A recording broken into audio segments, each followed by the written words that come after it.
Doctor Shafiqur Rahman সাহেবকে চমৎকার একটা প্রশ্ন করছে। প্রশ্নটা শোনার পরে আমি নিজে একেবারে বিশ্বাস করেন থমকে গেছি যে উত্তরটা কি দিবে।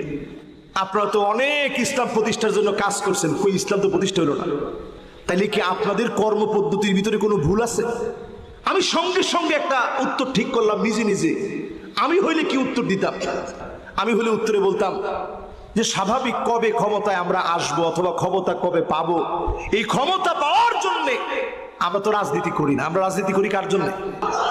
তো আমরা যেহেতু আল্লাহর জন্য করি, আস-সাইয়ু মিন্না ওয়াল ইতমামু মিনাল্লাহ, চেষ্টা আমাদের পক্ষ থেকে হবে, পরিপূর্ণতা যিনি দিবেন তিনি কে? আমি উত্তর দিতাম এইভাবে। ডক্টর শফিকুর রহমান সাহেব তিনি যে উত্তর দিচ্ছেন আমি সাথে সাথে অভিভূত হয়ে গেছি। প্রিয় ভাই আমার, বাংলাদেশে 92% মুসলমান আছে।